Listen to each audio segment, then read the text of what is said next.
আমরা কাশ্মীরের চতুর্থ পর্বের ভিডিও আপনাদের সামনে আনতে চলেছি। আমাদের আজকের যাত্রাপথ ছিল প্রাচীন শঙ্করাচার্যের মন্দির। ডাল লেকের পাশ দিয়ে আমরা আমাদের যে ট্রাভেরা বাস ছিল অর্থাৎ রতনজির যে গাড়ি, সেই গাড়ি করে আমরা শঙ্করাচার্যর মন্দিরে যাচ্ছিলাম। আমাদের যে 17 জন আমরা ট্যুর করে গেছিলাম, সেই 17 জনই ছিল আমাদের সাথে। ডাল লেককে বাঁ দিকে ফেলে আমরা এই শঙ্করাচার্যর মন্দিরে উঠছিলাম পাহাড়ের গা বেয়ে। এবং রাতের বেলা শঙ্করাচার্য মন্দির ডাল লেকের আপনি যেখানেই থাকুন না কেন সেখান থেকে দেখা যায়। এখানে আমরা কিছুক্ষণের জন্য হল্ট করব, কারণ এখান থেকে আমাদের এই গাড়িটিকে পাল্টাতে হবে। এই যে সেই ভিউ, সেই নৈসর্গিক দৃশ্য যেটা দেখার জন্য আমরা এসেছি। ওপর থেকে ডাল লেক দেখা যাচ্ছে। এরপর আমাদের গাড়ি এই জায়গাতে এসে কিছুক্ষণ দাঁড়িয়ে যাবে এবং এখানের পর আমাদের ট্রাভেরা বাসের আর যাওয়ার অনুমতি নেই। এখানে যে প্রাইভেট অটো আছে, কাশ্মীরা যে অটো ইউনিয়ন বা অটো চালায়, সেই অটো করেই আমাদের উঠতে হবে। এখানে ওপর থেকে একটা সুন্দর ভিউ, আকাশে হালকা মেঘ ছিল, একটা ভিউ দেখাচ্ছি। দেখুন ডাল লেকের বাড়িগুলো। এই সেই অটো স্ট্যান্ড, এখান থেকে অটো ধরতে হবে। অটোর ভাড়া আপনার কাছে চাইবে 150 টাকা।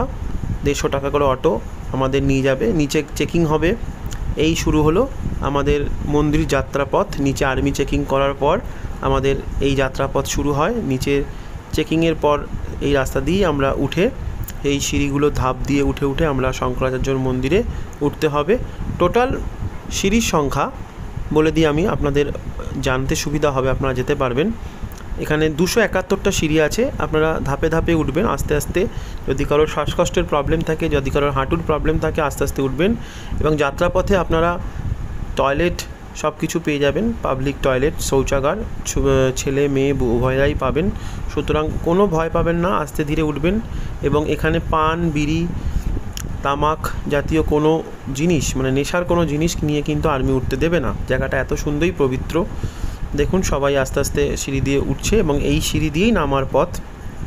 এই সিঁড়ি দিয়েই আপনাকে শঙ্করাচার্যর মন্দির দর্শন করে নেমে আসতে হবে। আমরা জানেন হিন্দু ধর্মের প্রাচীন গুরু শঙ্করাচার্য, তার মন্দিরে যাওয়া হচ্ছে। এবং এই মন্দির যে পাহাড়ের ওপর অবস্থিত, সেখান থেকে দেখুন আমি ডাল লেকের কিছুটা ভিউ নেওয়ার চেষ্টা করছি এবং সেই ভিউকে জুম করে দেখাচ্ছিলাম। পাইনের জঙ্গলে ঘেরা এই মন্দির।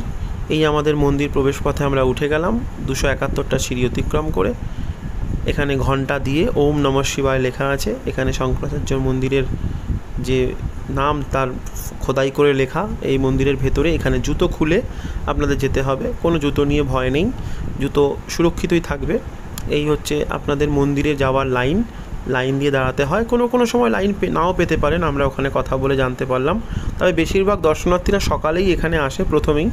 তাই দেখুন প্রত্যেকেই প্রায় শীতের পোশাক গায়ে দিয়ে রেখেছেন এবং খুব ঠান্ডা অনুভব করছেন। এই সেই রাস্তা, এই সেই মন্দিরের মূল প্রবেশ পথ। এই রাস্তা দিয়ে এখানে যেতে হয়।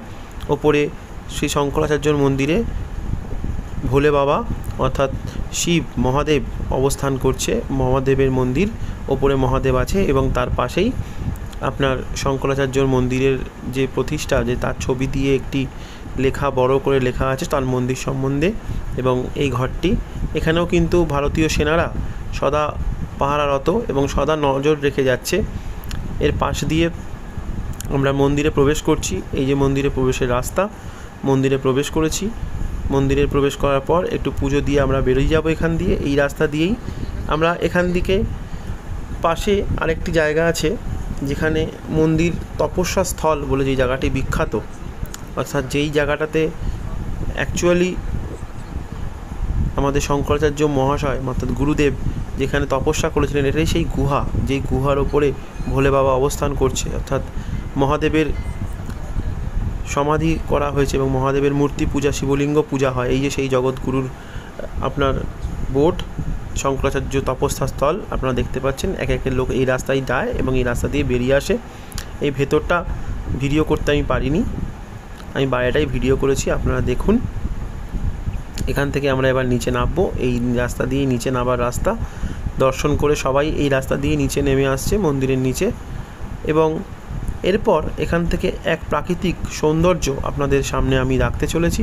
দেখুন সম্পূর্ণ শ্রীনগর শহরটা এই শঙ্করাচার্যর মন্দিরের ওপর থেকে দেখা যাচ্ছে। অর্থাৎ ওই যে প্রথমে বলেছিলাম না, শ্রীনগরের আপনি যেখানেই থাকুন না কেন বা ডাল লেকের আশেপাশে যেখানেই থাকুন না কেন, আপনি রাত্রেবেলা অসম্ভব সুন্দরভাবে শঙ্করাচার্যর মন্দির দেখতে পাবেন। লাইট জ্বলে, সেটা রাতের বেলা আপনারা দেখতে পাবেন। এই যে দেখুন ছোট ছোট শহর, বাড়ি, ছোট ছোট বাড়ি, এবং শহরটি গড়ে উঠেছে ঝিলাম নদীর ধারে। এই যে ঝিলাম নদী সাপের মতো বেয়ে চলেছে, এইটাই হচ্ছে আপনার ডাল লেক। এবং ডাল লেকের যে চারপাশে শ্রীনগর শহর, সেই শ্রীনগর শহরের পুরো রূপ এই যে সাপের মতো বেঁকে রয়েছে ঝিলাম নদী। এই রূপটা দেখার জন্য অনেকে এই মন্দিরে এসে যায়। সম্পূর্ণ শ্রীনগর শহরটা এখানে দাঁড়িয়ে আপনি দেখতে পাবেন। তার সম্পূর্ণ রাস্তা, সম্পূর্ণ নদীর ধারে কীরমভাবে, ঝিলাম নদীর ধারে কীরমভাবে তাদের বসতি কাশ্মীরিদের তৈরি হয়েছে, এই সৌন্দর্য যদি শঙ্করাচার্যর মন্দিরে না আসেন দেখতে পাবেন না। দেখুন দূরে পাহাড়, পাহাড়ের নিচে শহর, এবং দূরে মেঘলা আকাশ, এবং মেঘলা আকাশ এই পরিবেশ সৃষ্টি করছে। শঙ্করাচার্য মন্দিরের ভিডিও আপনাদের দেখালাম, কেমন লাগলো জানাবেন। আমাদের চ্যানেলটা সাবস্ক্রাইব করে নিন এবং ভিডিওটিতে লাইক করে দিন। আমরা পরবর্তী কাশ্মীরের ভিডিও আপনাদের কাছে খুব শীঘ্রই নিয়ে আসছি।